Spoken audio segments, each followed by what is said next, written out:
Hi, do you have a voice? Each and every one of us have a voice. And more than a voice, we have a story. I have a story, and I guess you have a story. This is Now Tell Us, and I'm your host, Anthony Moirore. At Now Tell Us, we get to have people come and speak out, tell us a story, inspire us, educate us on a subject. And today, it's no exception. We have a great guest with us. She has a hard name to pronounce, but I've been practicing. Let me see if I'm going to get it right. Her name is Marsha Vanwynsberghe. Weinsberg. Okay, I got it. Yeah. Marsha Vanwynsberghe. I hope she'll tell us when she comes because I know she's hearing me from somewhere. But anyway, let's go to the show and cover the topic. Your voice needs to be heard. Are you ready? So join me as we go and meet Marsha. Here we go.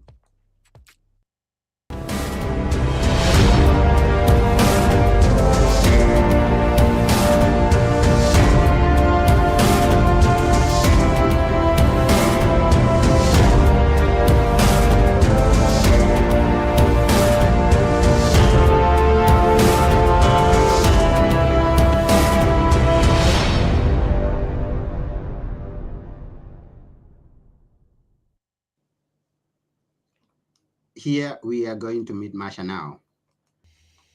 Hello, Oh, Marsha. hello, Anthony. How are you? I'm fine, and I hope you Good. are too. I am great, thank you. I'm great. I've been enjoying this in the back end and just waiting for everything to come up. All good. Okay, yeah, and I've been having a hard time here trying to practice your name.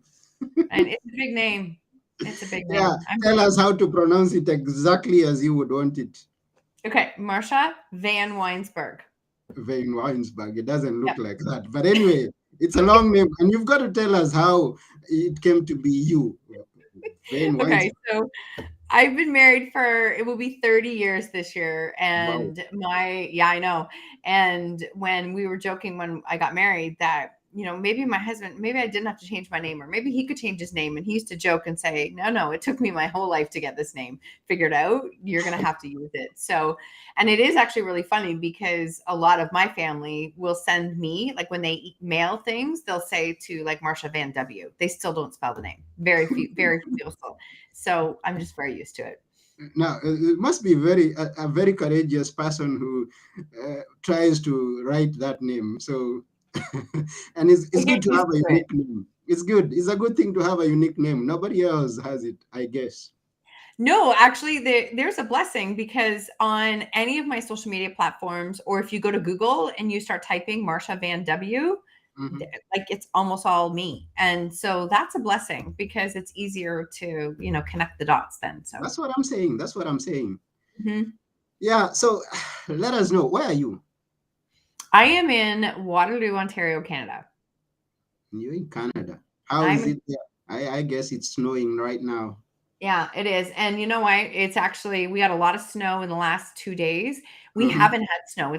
We had a big snowstorm right before Christmas and then it was nothing. So this is, I guess lots of us were just getting used to no snow, but not such the case. Now we have it. Hmm. And is that where you were born? Yes, I was actually born about probably 3 hours away from where I live now, but I've lived in Ontario my whole life. Mhm. Mhm. And tell us a bit about your story before we come to talking about your voice. Let's know about your growing up and some experiences. We love stories. Oh, I know. I love stories. Mm. So my name is Marsha, and you know what, I've been using my voice for a long time. And in the 70s and 80s, I was that kid that was like too much. Sorry, mom and dad, if you hear this. I was too much. I was like always talking, bossy, all of those pieces. And I often like to joke now that those are leadership skills, right? Like, can we foster those leadership skills instead of hiding our voices? And so I have been using my voice for a number of years in a lot of different ways. And it wasn't until my most difficult experience that I started to recognize the power of our voices and using my voice.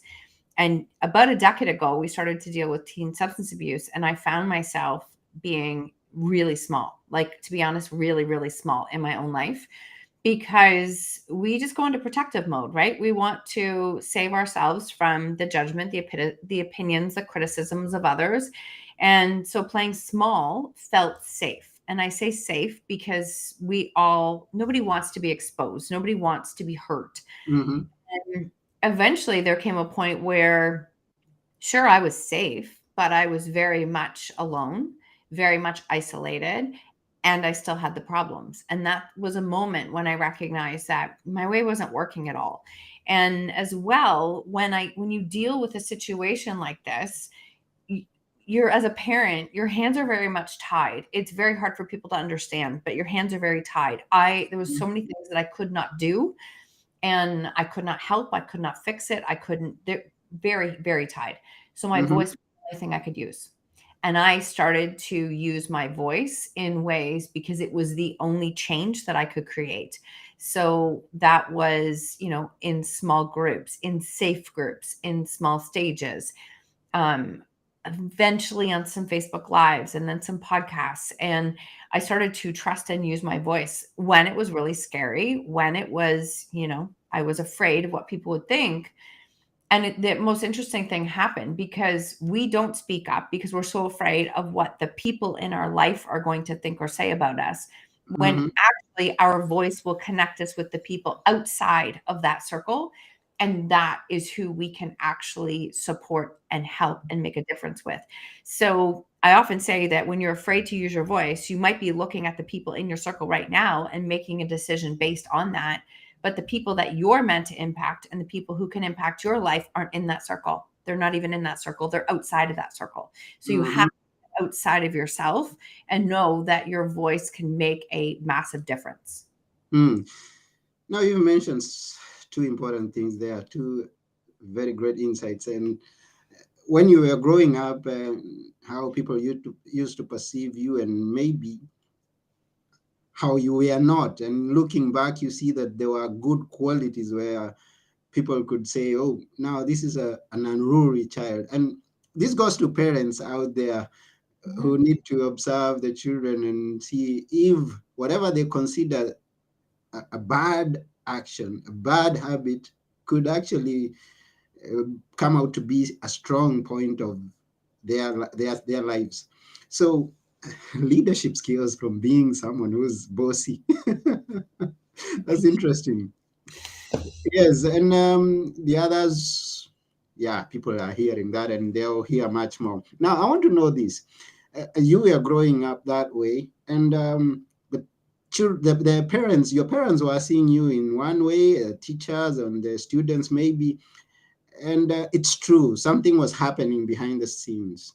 You ended up, tell us about that. Something that was not so, really not so good.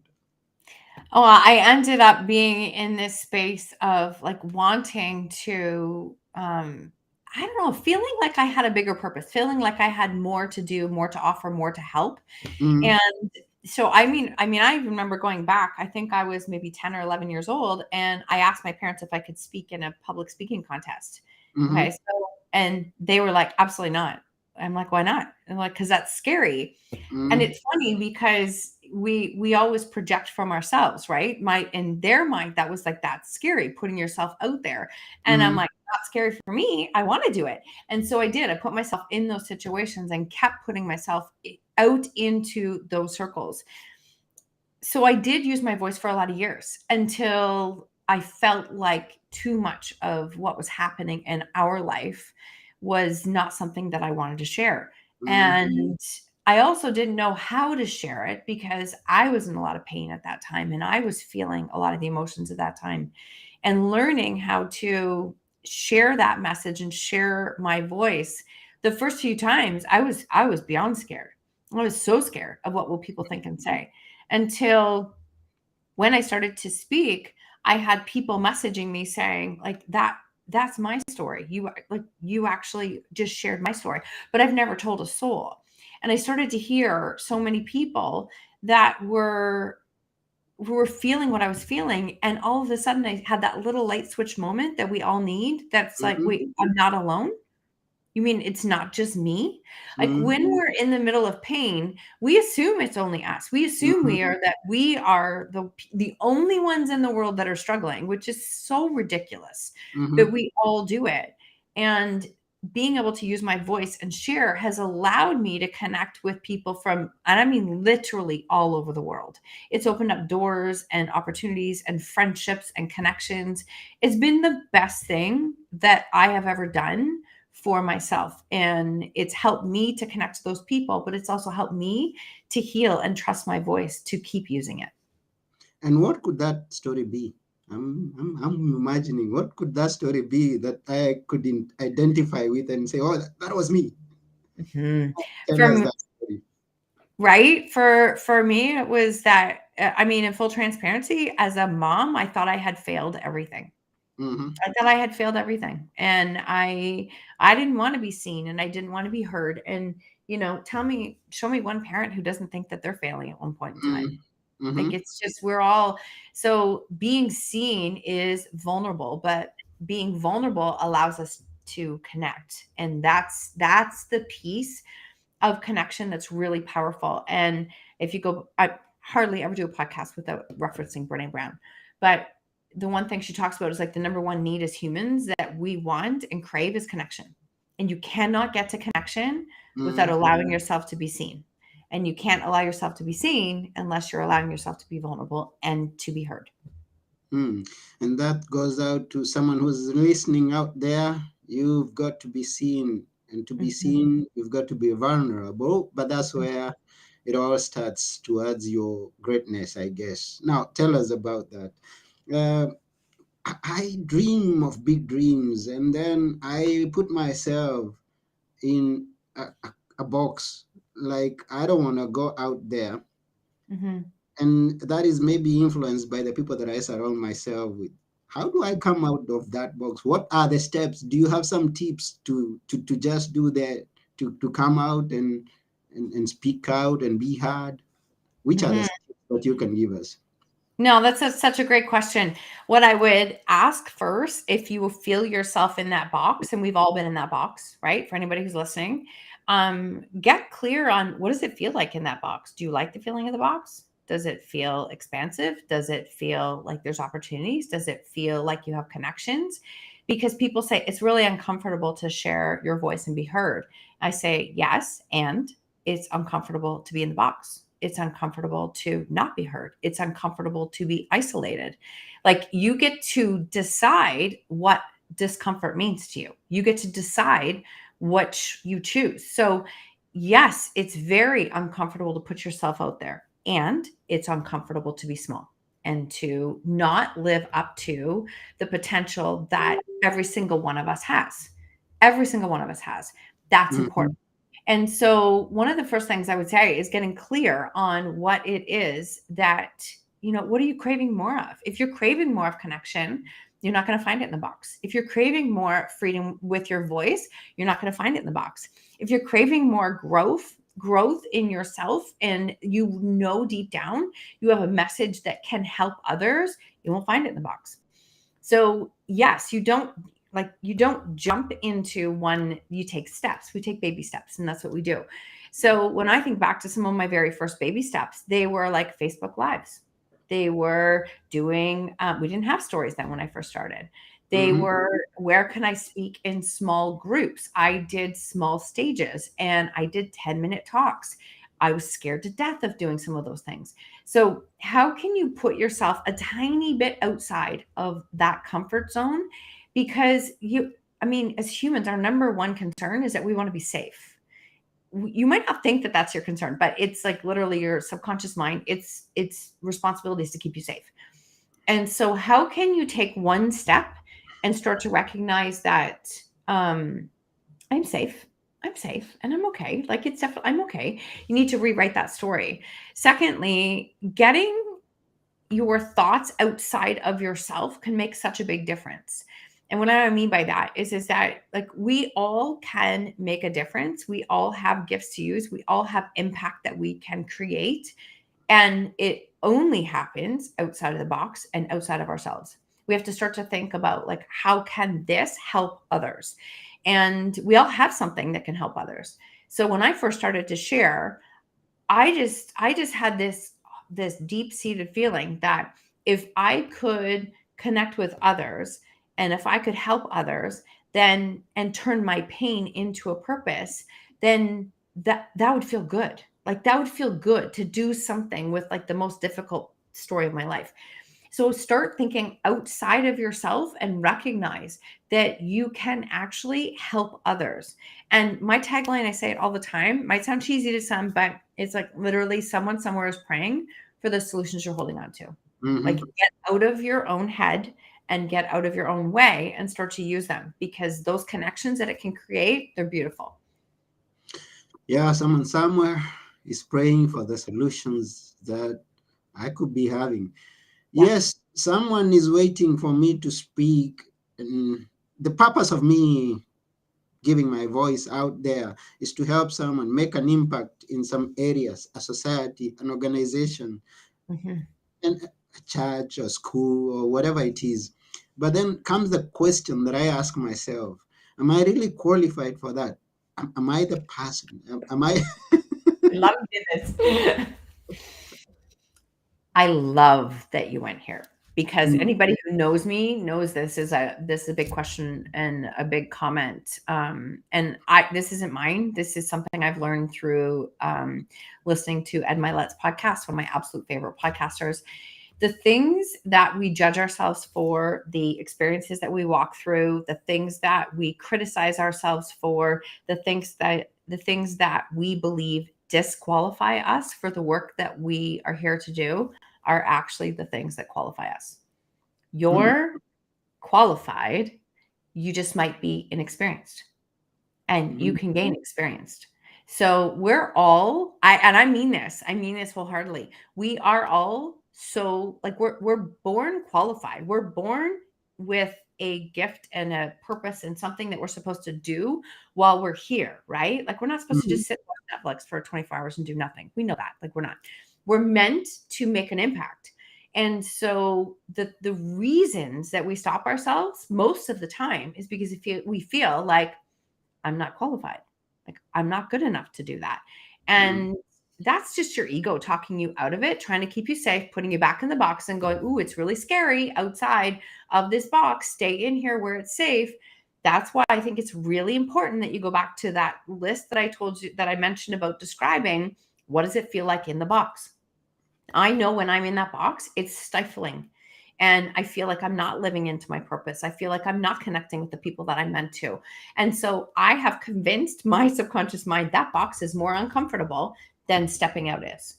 And mhm, so I don't choose to stay there. So I would say that everyone who's listening, and yourself included, that you are far more qualified than you think you are.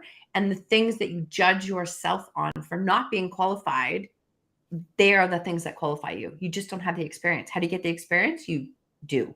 It's an action. It's the only way, is you get mm, the experience by doing. You can listen to the podcast, you can read the books, you can do all the things. They're great for mindset.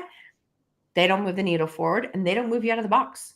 You move yourself out of the box. That's the only way. mhm, mm. And then I move out of the box. I go and stand on a stage. I ask for a space to pass my message, to give a speech and inspire people everywhere.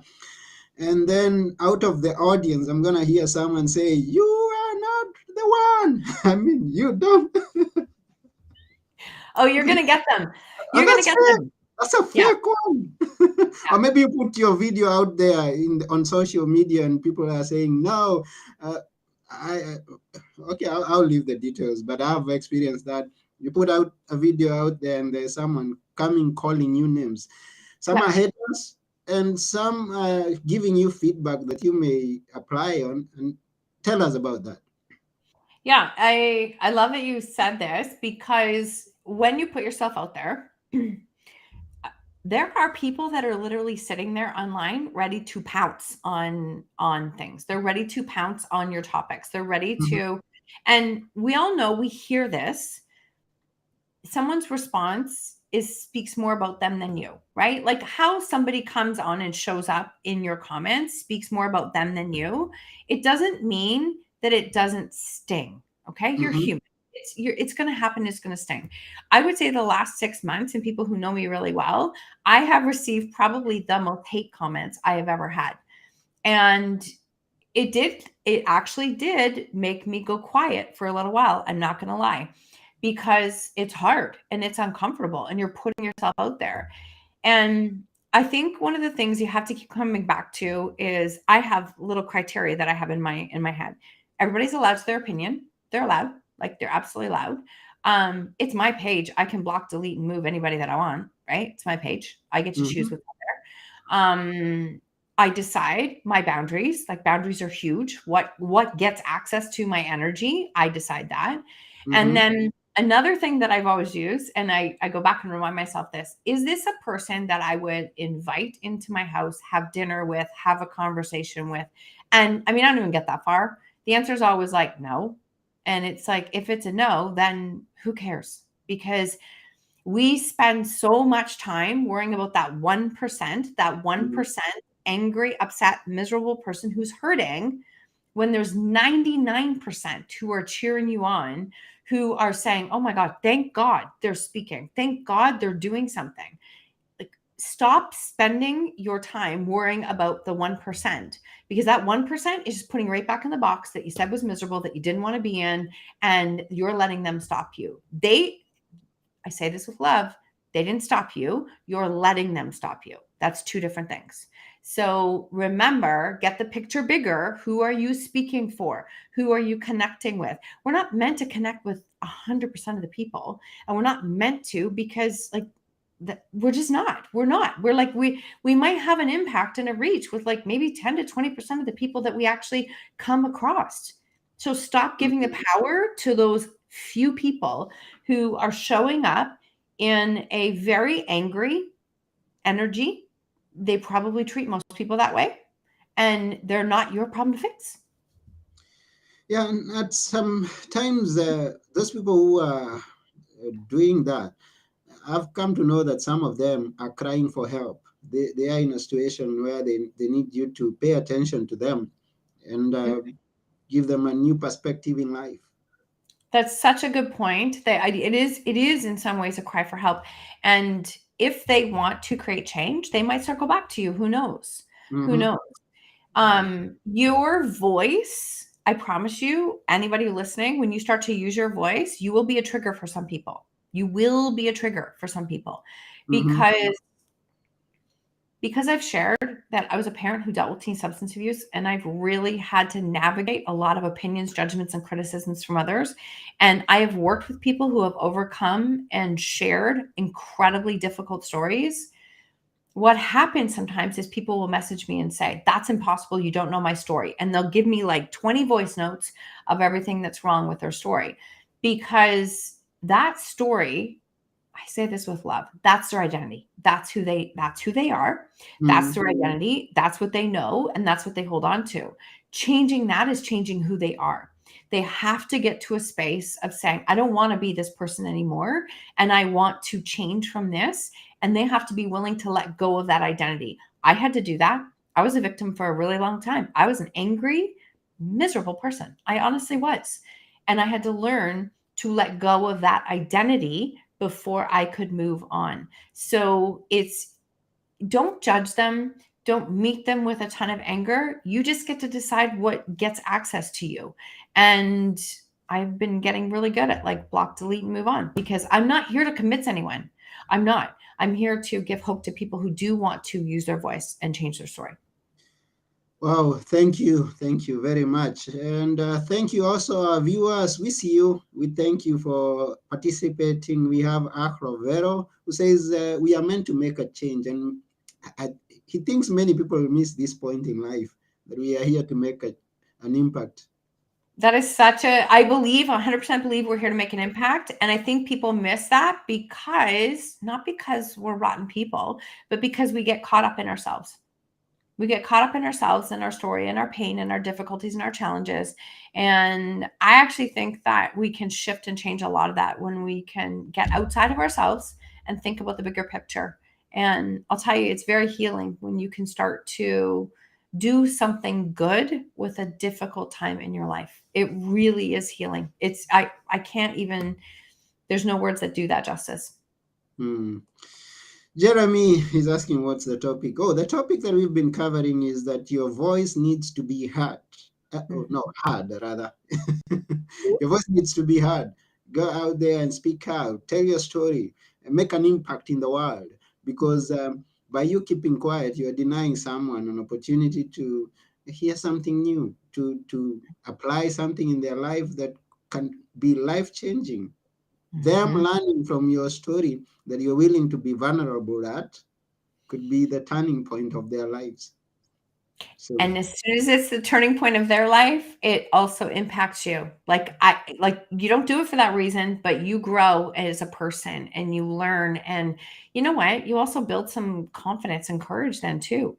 Because all of mhm, a sudden you start to connect with people. It's like, okay, it was scary to use my voice. Those one or two people didn't agree with it. But oh my gosh, there's like 10 other messages here from people who did agree with it. So maybe that becomes that reinforcing, like I can do it again and I can do it again.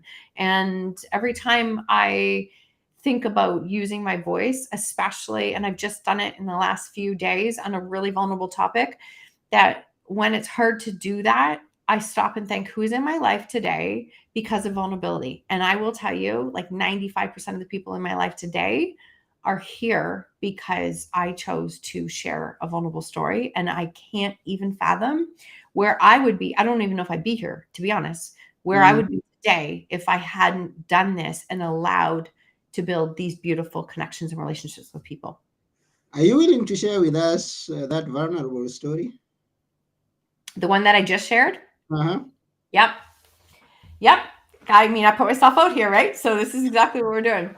Yeah, I just did and it's on my Facebook, it's on my Instagram. I did an IG live talking about what's happening in Canada for we have what's called a MAID program, and it is medically assisted in dying. And yes, it is for end of life. It is for, it's been a program in place for people who are at end stage dealing with diseases. And in Canada, as of March 17th, they are now opening it up to mental health for the ages of 18 and older. And yeah, it's actually really disturbing. So parents will not be able to, like, they do not have to notify parents. They do not have to have anything in place. Kids can go into a space of applying for this program, and it is mortifying. As far as I just, as a parent who's dealt with this for like the last decade, I felt really called to share, because, and I can't even tell you, first off, how many people have said that's not real. And like, it is, it's on our government websites, it is happening. Yes, they are now putting there's a lot of different agencies who are advocating and fighting against this as far as our youth is concerned, because it's a different story, right? Let me just, Mhm, it's a different story. 18-year-old dealing with social anxiety and depression. We've just come from like 3 years of a pandemic in Canada. They've been mhm, isolated. Who's not struggling right mhm, now? And that's a different story than a person at the end of their life. So I shared this. It was a stretch. It was definitely an uncomfortable thing to share it, but I felt really called to. I can't tell you how, I haven't even returned all the messages. I can't tell you all the messages I've received from people who are mortified. They were shocked that this was happening. And a number of people, which I think is really interesting, who said, if this was available when I was 18, I wouldn't even be here now. That, mhm.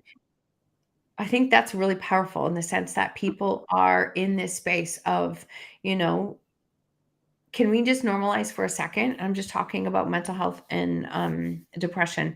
Can we normalize that? Like, it's a muscle that we have to keep working on, and that challenges are part of life. They are part of life. To know that resources aren't available, and this is the resources that we're putting out government wise, it's so scary for me. It is It's so it's scary scary. for me. It's It's so scary. scary for me.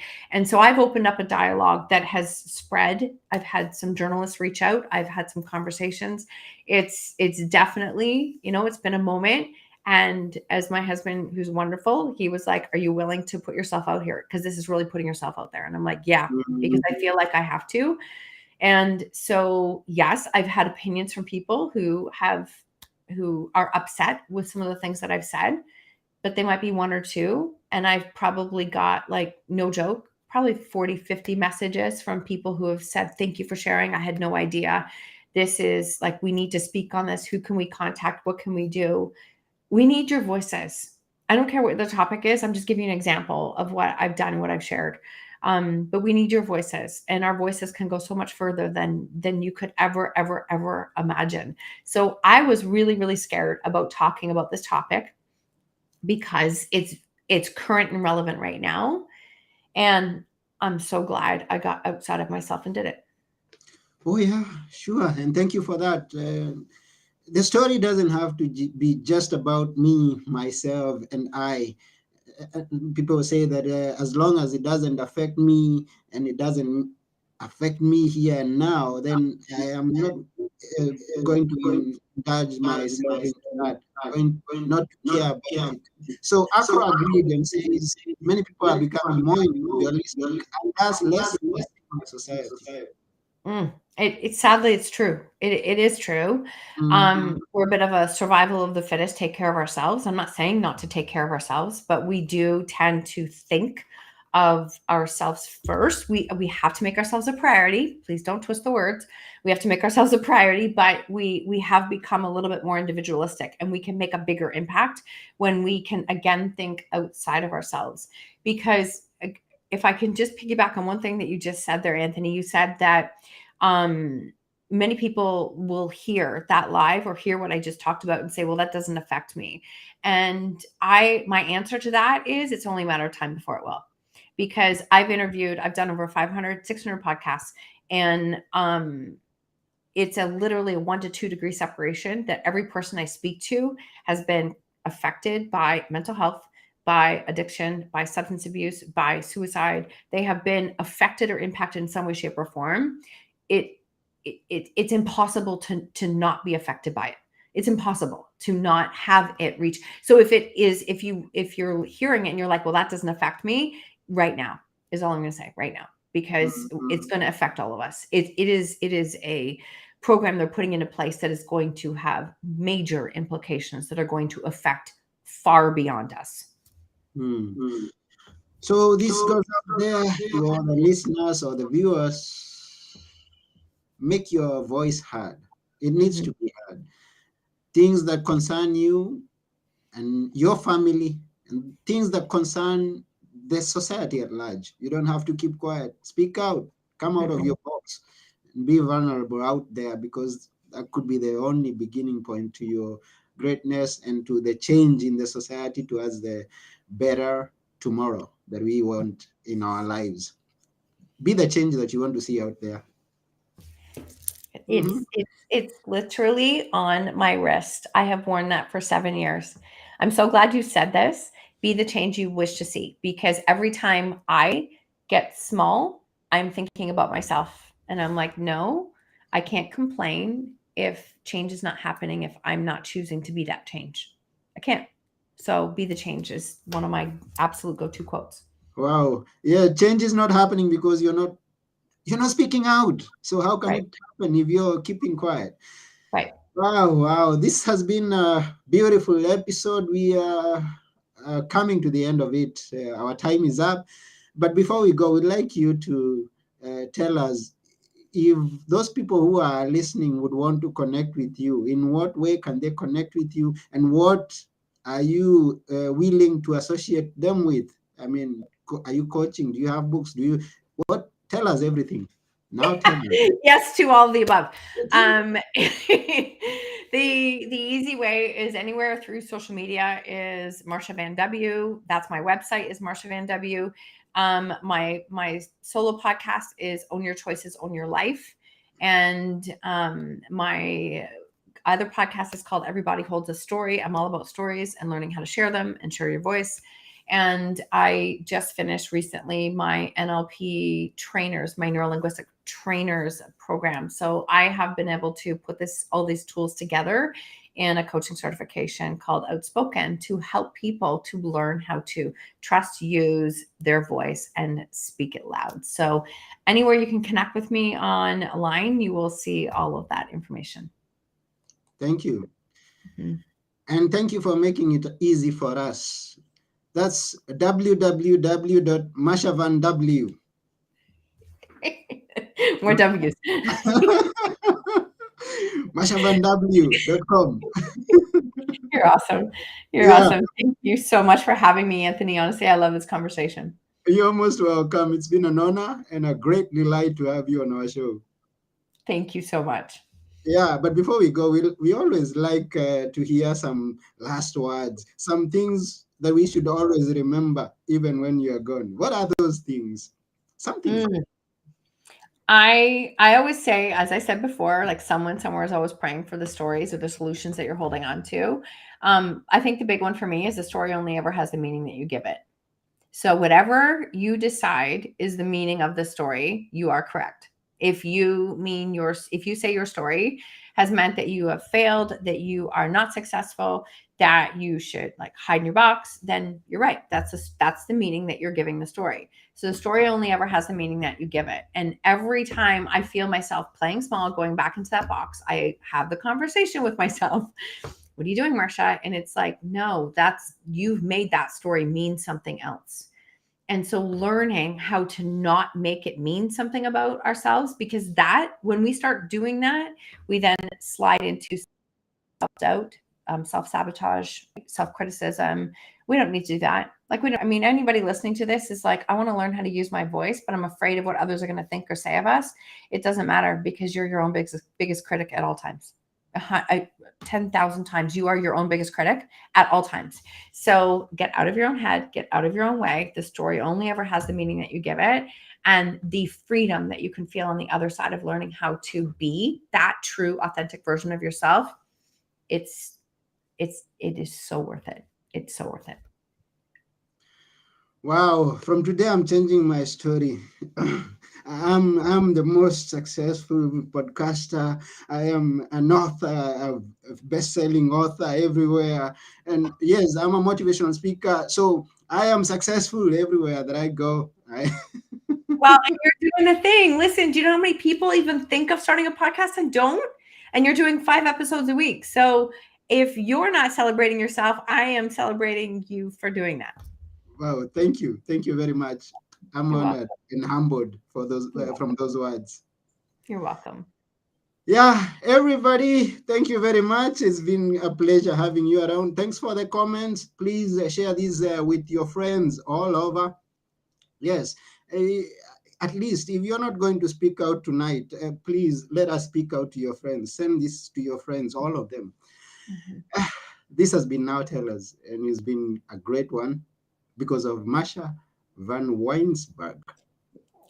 You got it. I got it.